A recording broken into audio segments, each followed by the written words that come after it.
La robe noire me donnait l'impression de porter une armure tandis que je me tenais à l'entrée du funérarium, la main tremblante sur la poignée en laiton.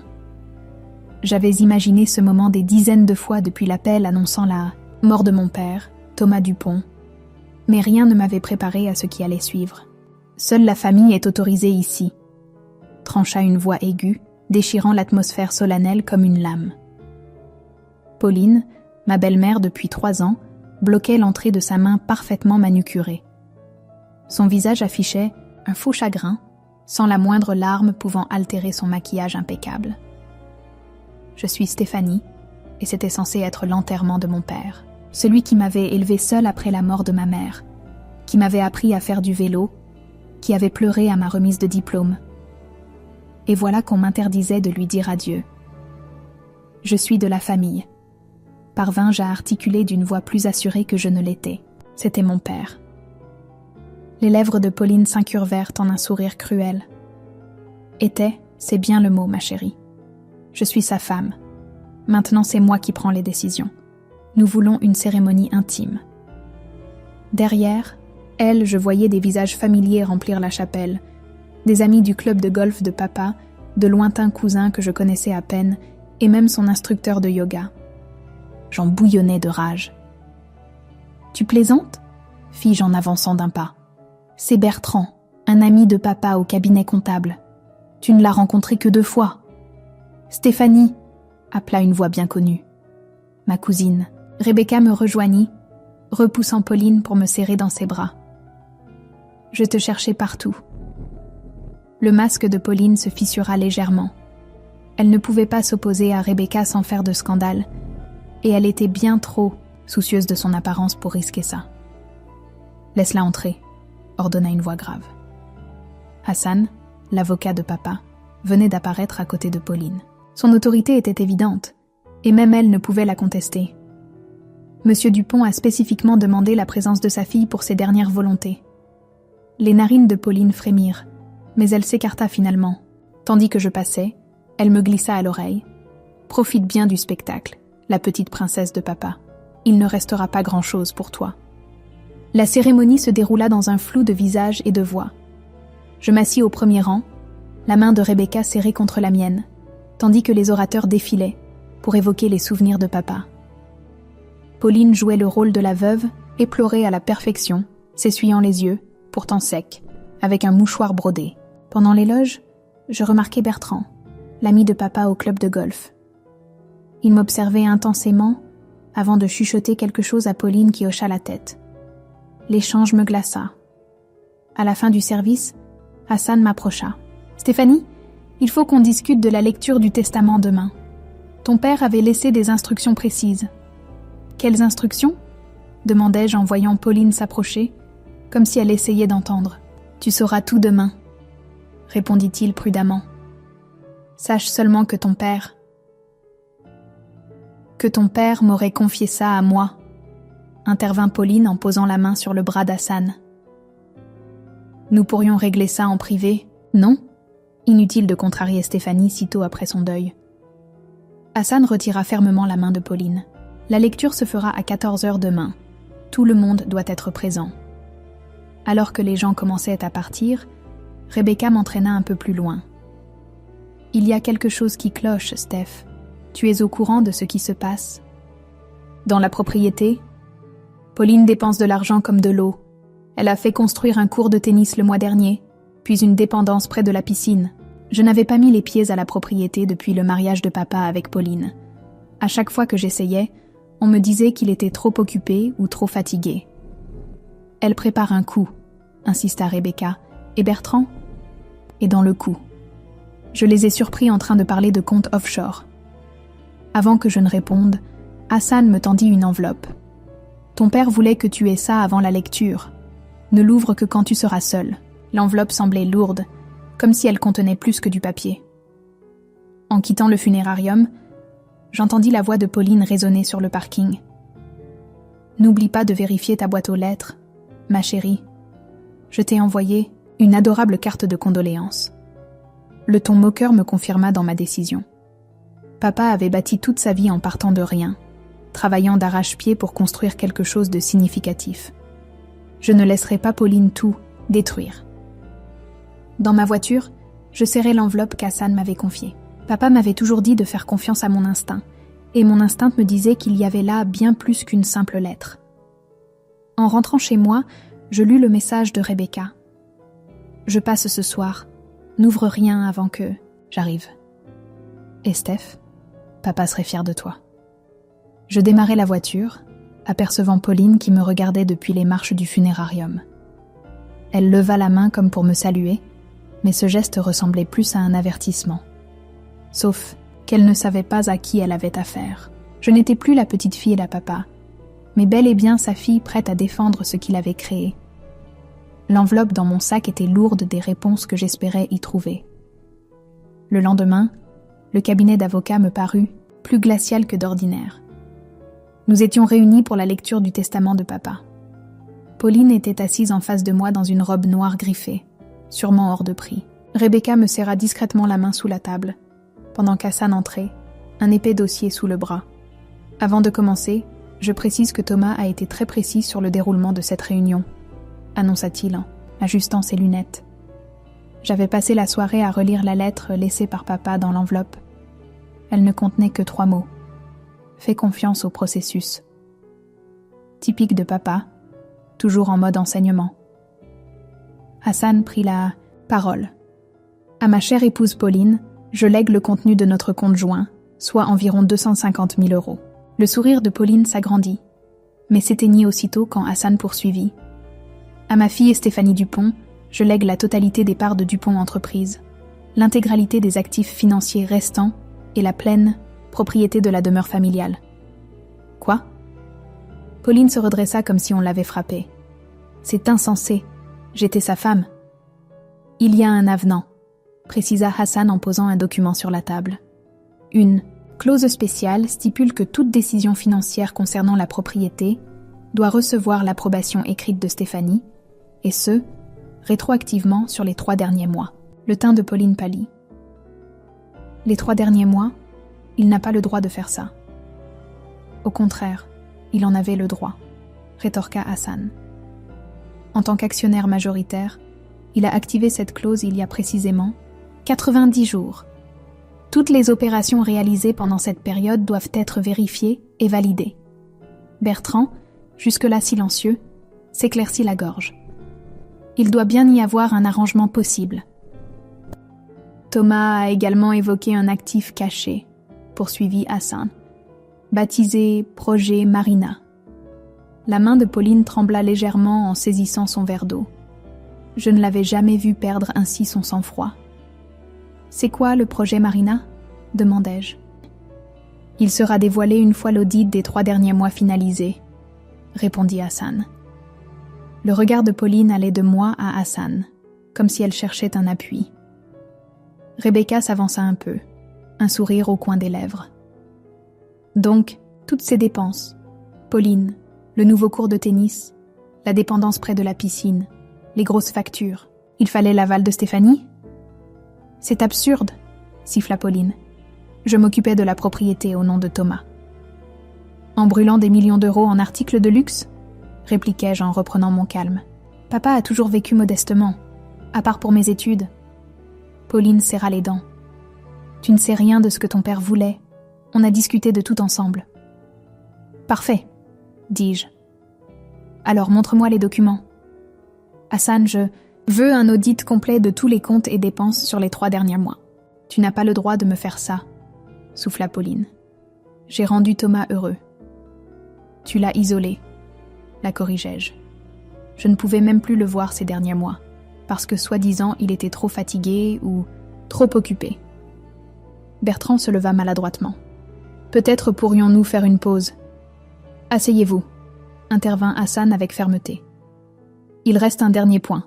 Thomas a enregistré un message vidéo. Il lança la vidéo sur son ordinateur et le visage de papa apparut à l'écran. Il avait l'air fatigué, mais déterminé. « Stéphanie, si tu regardes ça, je suis désolée de ne pas avoir pu tout expliquer en personne. Le projet, Marina contient tout ce dont tu as besoin de savoir. Hassan saura te guider. » Il marqua une pause, son regard se durcissant.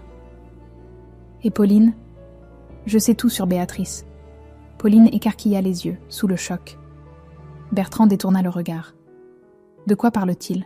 Demandai-je. Qui est Béatrice ? Séance levée, coupa Hassan en fermant l'ordinateur. Stéphanie, reste quelques instants. Il y a des documents à signer. Pauline sortit en trombe, suivie de Bertrand. Rebecca l'arrêta au passage. Ces sacs griffés que tu viens d'acheter, tu devrais garder les tickets de caisse. Après leur départ, Hassan me tendit une clé USB. Ton père a tout enregistré, Stéphanie. Mais fais attention, tu vas découvrir des choses qui dépassent la simple frénésie de dépenses de Pauline. Le projet Marina ? Demandai-je. Un piège, répondit-il avec un léger sourire. Ton père soupçonnait un problème. Depuis des mois, il a tout organisé pour te protéger, toi et l'entreprise. Rebecca, qui était restée, brandit son téléphone. Tu dois voir ça, Steph. La sœur de Pauline, Béatrice, vient de publier des photos de sa nouvelle résidence, secondaire. Devine qui a payé. Je tenais la clé USB, comprenant qu'elle contenait la clé pour démêler toute cette affaire. Papa n'avait jamais supporté l'injustice. Il m'avait souvent dit « Conserve toujours les preuves. » Fais « Attention !» insista Hassan. Pauline ne se laissera pas faire. Tandis que je sortais du cabinet, j'aperçus Bertrand en grande conversation au téléphone dans le parking. À ma vue, il se détourna, mais je l'entendis prononcer quelques mots. Elle sait. Rebecca passa son bras sous le mien. On s'occupe de la clé USB ce soir ? J'acquiesçai en pensant aux paroles de papa. Fais confiance. Au processus. Il avait toujours aimé enseigner en énigmes. Mais cette fois, j'étais décidée à en percer tous les mystères. De retour chez moi, Rebecca et moi allumâmes mon ordinateur. J'insérai la clé USB, légèrement tremblante. Des dossiers apparurent à l'écran. Compte financier, surveillance et un autre appelé simplement Marina. « Regarde ça », murmura Rebecca en désignant une série de captures d'écran. Des virements bancaires depuis Dupont Entreprise vers une certaine BF Consulting. BF ? Béatrice Dupont-Flamand ? Béatrice Fleming, corrigeai-je en fronçant les sourcils. On frappa à la porte, nous sursautâmes. Par le Judas, je vis Bertrand. Il paraissait nerveux. « Qu'est-ce que tu veux ?» lançai-je sans ouvrir. « Parlez, 5 minutes. Ça concerne ton père. » J'échangeais un regard avec Rebecca qui me dissuadait d'ouvrir, mais je sentais que Bertrand était sincère. J'ouvris juste assez pour qu'il puisse parler. « Fais vite. Fais attention à Pauline. Elle n'est pas celle que tu crois, » dit-il d'une voix tremblante. « Sans blague ? Et toi, tu es quoi, son complice ?» Il se frotta le visage. J'étais d'abord l'ami de Thomas. Il m'a demandé de garder un œil sur elle, mais tout est devenu compliqué. Compliqué comment ? Le projet Marina n'est pas qu'un simple projet immobilier. Il s'interrompit, car un klaxon retentit dans la rue, le faisant sursauter. J'en ai déjà trop dit. Vérifie les caméras de sécurité du 15 mars, dans le bureau de ton père. Puis, il s'éloigna précipitamment pour grimper dans un SUV noir où un chauffeur l'attendait. « Bizarre !» commenta Rebecca en cherchant déjà le fichier vidéo du 15 mars. On y voyait le bureau de papa, de nuit. Pauline entrait, accompagnée d'une femme que je reconnus sur des photos comme étant Béatrice. Elle se dirigeait droit vers le coffre-fort de papa. « Monte le son », chuchotai-je. « Je ne peux pas le distraire plus longtemps », disait Béatrice. « Les investisseurs veulent des réponses pour le projet Marina. Thomas se doute de quelque chose. Il a changé tous les mots de passe et il a déplacé les comptes, répondit Pauline en essayant diverses combinaisons pour ouvrir le coffre. Dans ce cas, débarrasse-t'en plus vite. L'échéance approche et on a besoin de ces documents. Je me sentis mal. Rebecca mit la vidéo sur pause, le visage blême. Steph, la date, c'est 2 semaines avant le crise cardiaque de ton père. Mon téléphone vibra. Un message d'Hassan. J'ai trouvé quelque chose. Rejoins-moi au cabinet tout de suite. 22 minutes plus tard, nous étions dans son bureau. Il étala des documents sur la table. Mon père est venu me voir pour des soupçons d'opérations douteuses, de grosses sommes détournées via des sociétés écrans, toutes liées à BF Consulting. Béatrice Fleming, dis-je en faisant le lien. Oui, mais c'est plus vaste, confirma Hassan. Elle a des relations avec des promoteurs peu scrupuleux. Le projet Marina devait être la fierté de ton père, des logements accessibles aux personnes âgées. Pauline et Béatrice en ont fait un instrument de fraude. Elle voulait le transformer en résidence de luxe, ajouta Rebecca en feuilletant d'autres papiers, avec surfacturation et rétrocommission. Hassan hocha la tête. Quand ton père a découvert la magouille, il a commencé à accumuler des preuves. C'est à ce moment que tout a dérapé. Une voix familière nous interrompit. « Vous travaillez tard, Hassan. » Pauline se tenait dans l'embrasure de la porte, suivie de près par Béatrice. Mon estomac se noua. Les voir ensemble, en sachant ce que je savais, me donnait la nausée. « Juste un peu de paperasse », répondit Hassan, rangeant les dossiers d'un geste discret. « Comme c'est pratique », sourit froidement Pauline. « Stéphanie, ma chérie, on devrait discuter des volontés de ton père, non ? » « Il me semble que c'est très clair, » rétorquai-je. « Les choses ne sont pas toujours ce qu'elles semblent être, » renchérit Béatrice en avançant. « Parfois, il vaut mieux ne pas fouiller trop. »« Vous me menacez ?» demandai-je d'un ton sec. « Ma pauvre enfant, » dit Pauline avec un rire méprisant. « Tu ferais mieux de t'occuper de ta vie plutôt que de jouer les justicières. Crois-moi, tu ne veux pas faire de vagues. »« Je crois plutôt que c'est vous qui devriez faire attention, » fis-je. « Hassan, je veux qu'un agent de sécurité surveille la salle des archives. »« Un caprice, n'est-ce pas ?»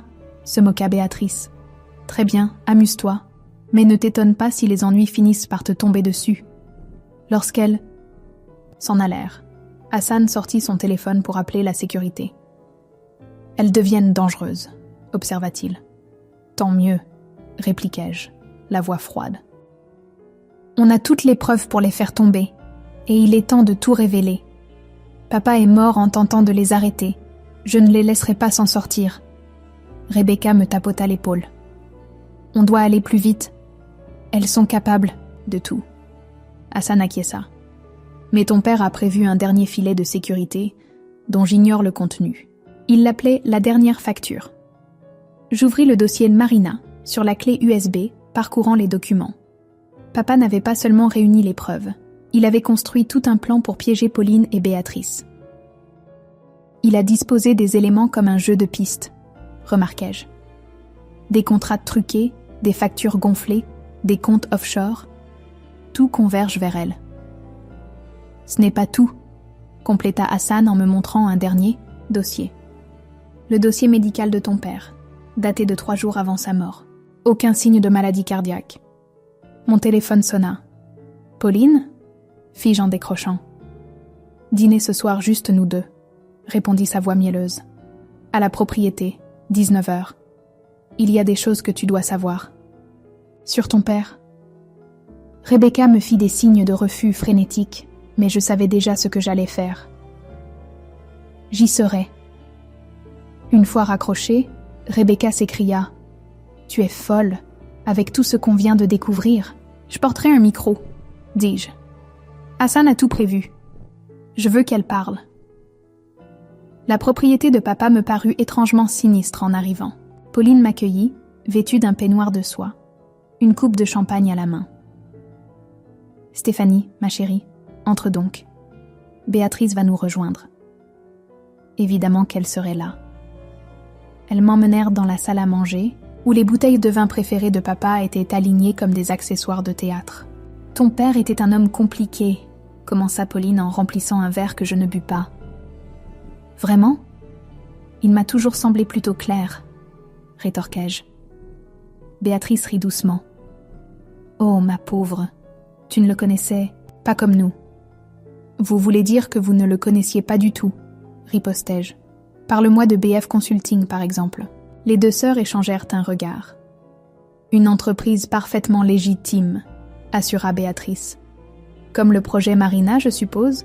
Ça a dû vous prendre du temps de falsifier tous ces contrats. » Les doigts de Pauline se crispèrent sur sa coupe. « Fais attention à ce que tu dis. Certains secrets doivent le rester. » Comme les rapports médicaux de papa montrant qu'il n'avait aucun problème cardiaque. La tension monta d'un cran. Tu ferais mieux de ne pas t'aventurer sur ce terrain, dit Béatrice. Sinon, fis-je, je disparaîtrai mystérieusement comme lui. Les accidents arrivent, murmura Pauline. Et puis, tu n'étais pas si proche de lui, pas vrai? Je vois, vous l'avez éliminé parce qu'il menaçait vos combines financières. Il ne voulait pas comprendre, cracha Pauline, la façade enfin brisée. Il était prêt à ruiner tout ce qu'on avait construit pour une question de conscience. Tu veux dire tout ce qu'il avait construit? Rectifiai-je, pendant que vous prépariez votre vol. Béatrice s'énerva. Vol? On optimisait. Les résidences de luxe auraient rapporté des millions, bien plus que son ridicule projet social. Sans parler des dessous de table. Je me levai lentement. Ça suffit. Donnez-moi la preuve que vous l'avez tué. Parlez-moi de ce poison qui imite une crise cardiaque. Le sang de Béatrice ne fit qu'un tour. Chut, fit Pauline. Tu es en train de jouer à un jeu dangereux, Stéphanie. Retire-toi. Accepte un généreux accord et profite de ta vie. Ou sinon quoi? Pauline but une gorgée. Sinon, je dévoile certaines photos compromettantes de toi à la fac. Tu sais, ce professeur marié, le conseil d'administration risque de ne pas apprécier. J'affichai un petit sourire. Du chantage, vraiment? Pour ta gouverne. J'avais 20 ans et il n'y a jamais rien eu. Mais ce qui compte, c'est ceci. Je sortis mon téléphone et appuyai sur un bouton. Elles devinrent blêmes en entendant leur propre voix. Les accidents arrivent. Les résidences de luxe auraient rapporté des millions. Tu enregistres? S'étrangla Béatrice en se jetant vers moi. C'est déjà sauvegardé, répliquai-je en reculant. Et ces dossiers médicaux? On en a des copies chez 3 avocats différents. Dehors! Hurla Pauline. Sors de chez moi. Ta maison? Je balayai la pièce du regard. D'après le testament, elle est à moi. Tu as jusqu'à demain pour faire tes valises. Tandis que je partais, Pauline s'écria « Tu ne sais pas ce que tu fais? Les investisseurs du projet Marina sont puissants. Ils ne te laisseront pas détruire tout ça. » « On verra, » répliquai-je en sortant, le cœur battant.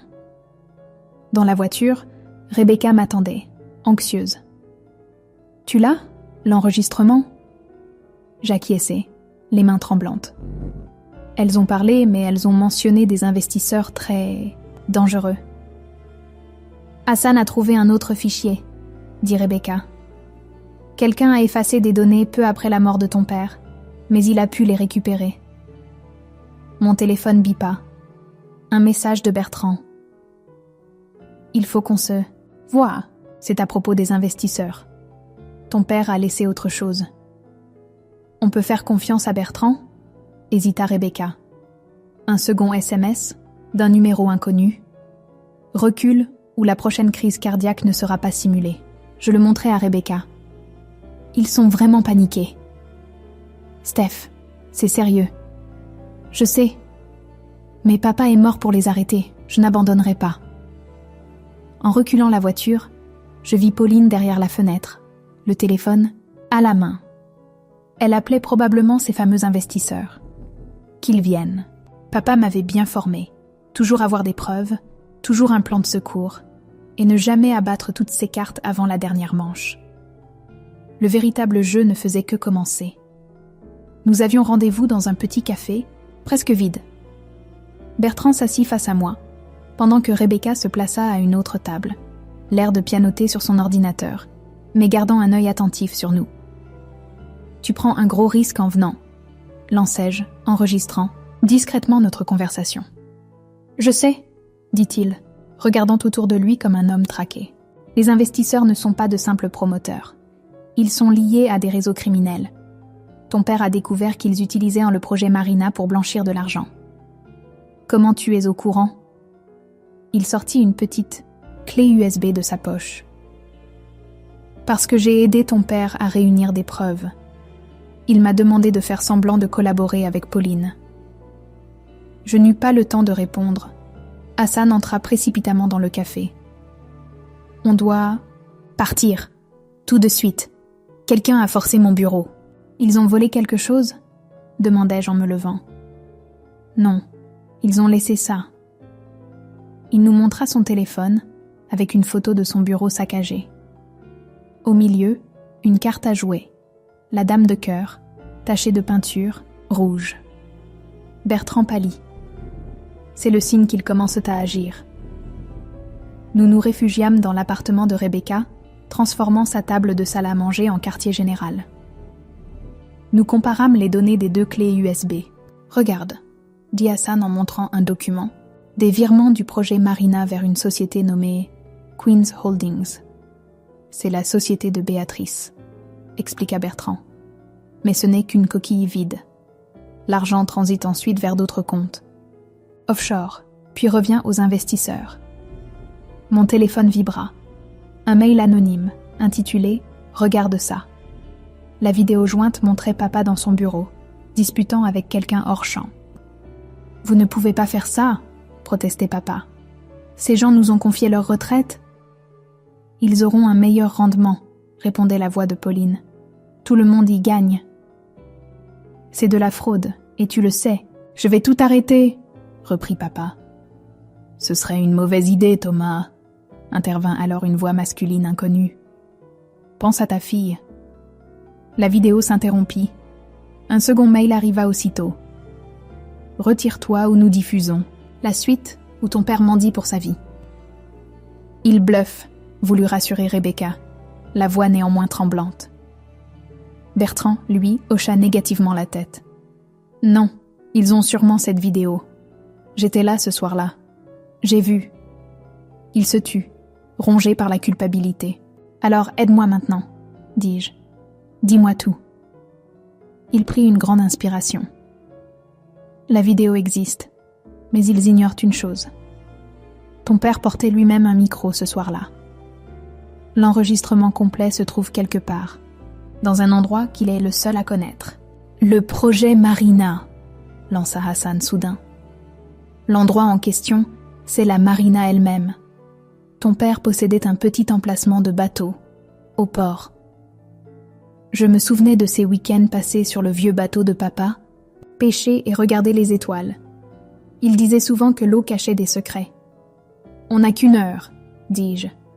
J'y vais. » 2 voitures nous suivent, annonça Rebecca depuis la banquette arrière alors qu'on se garait près du port. Un SUV noir et une berline grise. « Laisse-les faire, » répondis-je. « Ils ne savent pas ce qu'on cherche exactement. »« Tu es sûr de l'emplacement ?» demanda Hassan. « Numéro 14, » confirma Bertrand, malgré sa blessure à l'épaule qui le lançait encore. La nuit était fraîche. Les néons du port créaient des halos sur l'eau. On trouva le bateau de papa, baptisé La Caroline, en hommage à maman, à l'emplacement 14. Rebecca et Hassan surveillaient les abords tandis que je montais à bord avec Bertrand. L'intérieur n'avait pas changé. Les vieux sièges en cuir, le GPS dépassé et le chapeau porte-bonheur de papa, pendu près du volant. Mais un détail me sauta aux yeux. Les planches du plancher, juste là. Bertrand se pencha et désigna la 3e latte sous le siège du capitaine. Hassan, accroupi, sortit un tournevis. On a 10 minutes avant que leurs hommes ne nous repèrent. Dès qu'il eut dévissé la planche, il mit à jour une boîte étanche. Des bruits de pas sur le quai attirèrent notre attention. Pauline, suivie de Béatrice et de 4 hommes imposants, se dressait devant le bateau. « Alors, on fait une petite virée nocturne ?» lança Pauline, moqueuse.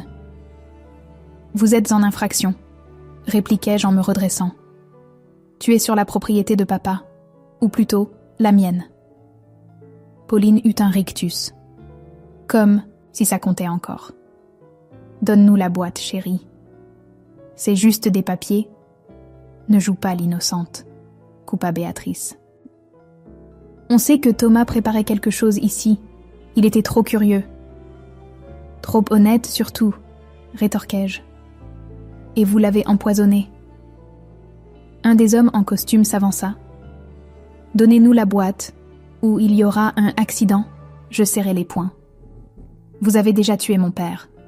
Vous ne me faites pas peur. » Pauline esquissa un sourire carnassier. « Tu devrais avoir peur. Le poison n'était qu'un avertissement. Parfois les gens disparaissent. Définitivement. Vous avez peur que je rende tout public ?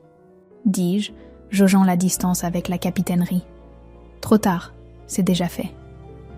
Je sortis mon téléphone et appuyai sur lecture. On entendit la voix de papa. Si vous entendez ça, c'est que je suis mort. Pauline et Béatrice pensent avoir détruit toutes les preuves, mais elles ont oublié le plus important, le vrai projet Marina et tous les enregistrements qui ont été envoyés aux autorités. Le visage de Pauline se décomposa. « Tu bluffes. Check ta boîte mail », répondis-je en montrant l'horloge de mon téléphone. Un email programmé pour partir automatiquement à 23h si je tapais le code de sécurité du bateau. 2 des gardes du corps prirent la fuite.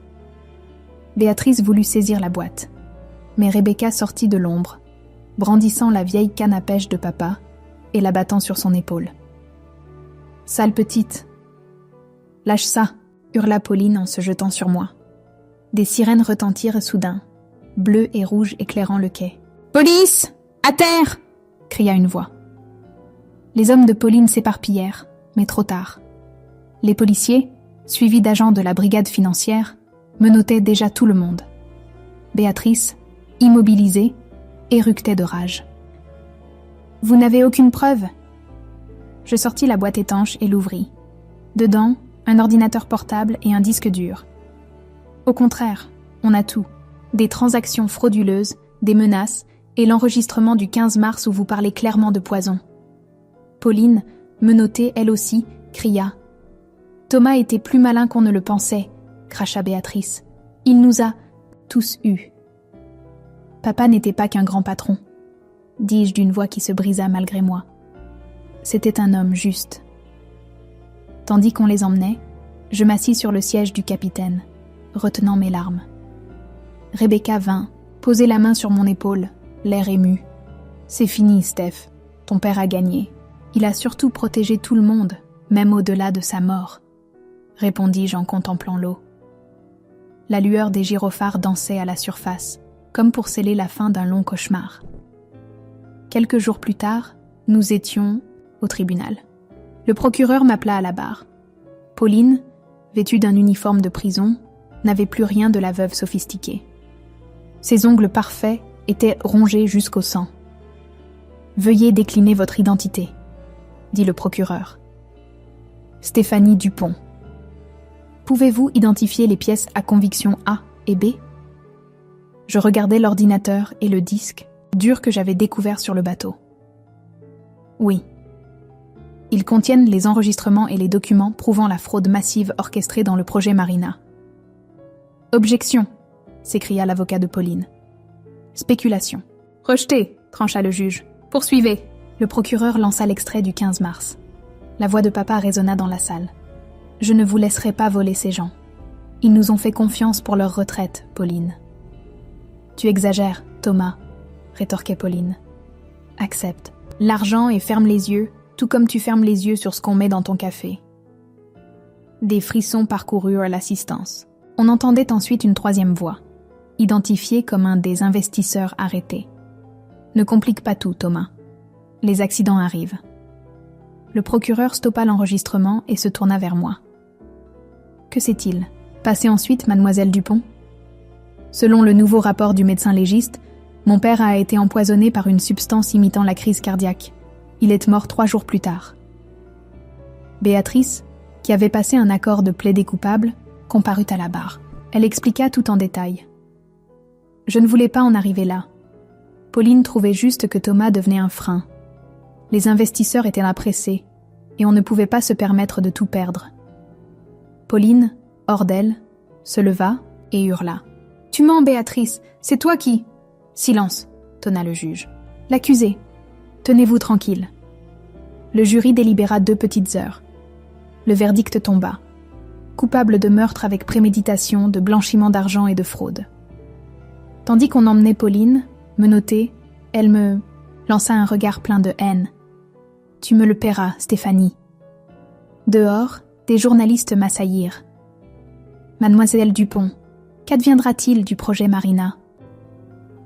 « Il sera réalisé conformément à la volonté de mon père, » déclarai-je au micro. « Des logements accessibles pour nos aînés, sans corruption ni détournement. L'entreprise poursuivra son héritage, basé sur l'honnêteté et la justice. Le soir même, on se retrouva sur le vieux bateau de papa. Hassan fit sauter un bouchon de champagne. À Thomas, qui a orchestré la revanche parfaite depuis l'au-delà. « À papa », répétai-je, la gorge serrée. Rebecca, un sourire triste, me tendit un petit colis. Il était dans le dossier. La police vient de le rendre. Je l'ouvris. C'était le journal de papa, dont la dernière page datait du 15 mars. Ma chère Stéphanie, si tu lis ces lignes, c'est que la vérité a éclaté. Je suis désolée de ne pas avoir pu te confier tous les détails, mais je devais te protéger. Rappelle-toi ce que je t'ai toujours dit au sujet du karma. Il ne s'agit pas de vengeance, mais de justice. Tu es mon plus bel accomplissement, pas l'entreprise, pas un quelconque projet. Je sais que tu feras les bons choix. Je t'aime. Papa. Bertrand, encore en écharpe, s'approcha. La brigade financière demande si tu pourras témoigner contre les autres investisseurs. Je regardais autour de moi, la famille que je m'étais forgée. Rebecca, Hassan, Bertrand, tous unis par le plan de papa. Bien sûr, répondis-je, on ira jusqu'au bout. À travers la fenêtre de la cabine, j'aperçus Pauline et Béatrice emmenées en prison, leur manigance anéantie en une nuit. Tandis que je posais le chapeau porte-bonheur de papa à sa place, je songeais qu'il m'avait légué bien plus que des biens matériels. Il m'avait laissé la vérité, la force de me battre pour la justice et la certitude qu'on peut faire face à n'importe quel adversaire quand on agit au nom de ce qui est juste. Une semaine plus tard, j'étais dans le bureau de papa à enlever les dernières affaires de Pauline. Tout n'était qu'objet de luxe. Faux documents, clé USB déguisée en rouge à lèvres, téléphone rempli de textos cryptés. « Regarde !» appela Rebecca, sortant d'un réduit du bureau. Elle tenait une maquette miniature du projet, Marina, celui que papa avait toujours rêvé de construire. Il l'avait conservé, malgré tout. Un employé frappa à la porte. « Mademoiselle Dupont, les premiers locataires sont arrivés. »« J'arrive. » Dans le hall de la nouvelle, résidence Marina, un couple âgé se tenait la main, des dossiers d'inscription sous le bras. « Bienvenue à Marina Résidence », dis-je en tendant la main. « Je suis Stéphanie. » « On n'arrive pas à croire qu'on peut avoir un logement ici à un loyer si abordable, dit la dame, émue. On pensait devoir quitter le quartier, c'était devenu trop cher. Mon père croyait que tout le monde mérite un logement digne, répondis-je en souriant. Laissez-moi vous faire visiter. Nous passâmes devant les jardins communautaires, la petite infirmerie, la salle, commune où les résidents pouvaient se retrouver. Je sentais la présence de papa dans chaque détail. Hassan me rejoignit dans la cour. Les fonds détournés sont tous revenus aux investisseurs lésés, et... Il eut un sourire. L'appel de Pauline a été rejeté. « Bien, » dis-je simplement. « Et concernant l'archivage des preuves ? C'est pour ça que je suis là. Dans les dernières perquisitions, on a trouvé autre chose. » De retour dans le vieux bureau de papa, Hassan ouvrit un compartiment secret derrière la bibliothèque. À l'intérieur, un petit coffre-fort. Les enquêteurs l'ont découvert ce matin. Il composa un code. Ma date de naissance. Le coffre s'ouvrit sur une lettre et une petite boîte. Sur l'enveloppe, reconnaissable entre mille, l'écriture de papa. Ma chère Stéphanie, si tu lis ceci, c'est que tu as déjà mis au jour la vérité et rendu justice. Mais il te reste une dernière chose à savoir. Le jour où Pauline est entrée dans nos vies, j'ai pressenti un danger. J'ai alors commencé à élaborer le projet Marina pour débusquer quiconque voudrait le corrompre. Dans cette boîte, tu trouveras le médaillon de ta mère. Je t'ai dit qu'il était perdu, mais je l'ai gardé précieusement en attendant le bon moment. À l'intérieur, il y a une photo de nous trois, prise le jour de ta naissance. C'est ça, ton héritage. Pas l'entreprise ni les bâtiments, mais l'amour familial et la force de défendre le bien. Je suis désolée de n'avoir pu te protéger de la douleur, mais j'espère t'avoir appris à te protéger de ceux qui veulent te nuire. N'oublie pas, le karma ne vise pas la vengeance. Il cherche à rétablir l'équilibre. Tu as rétabli l'équilibre. Je t'aime pour toujours. Papa. Les mains tremblantes, j'ouvris la petite boîte. Le médaillon de maman était là, avec une photo de papa, maman et moi, bébé, serrés les uns contre les autres. Il y a autre chose, souffla Hassan en désignant une clé USB collée contre la paroi du coffre. Je la glissai dans l'ordinateur. Un dernier message, vidéo de papa, enregistrée dans ce même bureau au matin du 15 mars. Bonjour ma chérie, si tu vois ceci, c'est que tout s'est déroulé comme je l'avais prévu. Les preuves ont parlé, l'argent a été rendu, et le projet Marina est enfin ce qu'il devait être. Mais surtout, tu as prouvé ce que j'ai toujours su, que tu es plus forte que toutes les épreuves, plus intelligente que toutes les manigances, et bien plus capable que tu ne l'imagines. Ne me pleure pas trop longtemps, célèbre plutôt ce qu'on a construit ensemble. Ta mère serait si fière de toi. Moi, je le suis déjà. La vidéo se termina. Par la fenêtre, je voyais déjà des seniors heureux d'emménager dans leur nouveau logement. Papa avait laissé un legs plus précieux encore que la pierre et l'argent. La vérité et la probité. Rebecca entra. La presse est là pour l'inauguration officielle. Je nouai le médaillon de maman autour de mon cou. Allons-y. Dehors, une foule s'était rassemblée pour la coupe du ruban. Sous le soleil matinal, le médaillon brillait, comme si maman et papa veillaient toujours sur moi. Quand je saisis les ciseaux, j'eus une pensée pour papa. Il m'avait appris que la justice demandait du courage et de la ténacité, et qu'il fallait défendre ses convictions, même au prix le plus fort. Pauline et Béatrice avaient découvert, à leurs dépens, que le karma ne les oublierait pas. Je tranchai le ruban rouge, ouvrant ainsi la voie à un nouveau chapitre. Non seulement pour moi, mais pour tous ceux qui allaient l'un profiter de ce que mon père avait construit au nom de l'équité et de la bienveillance.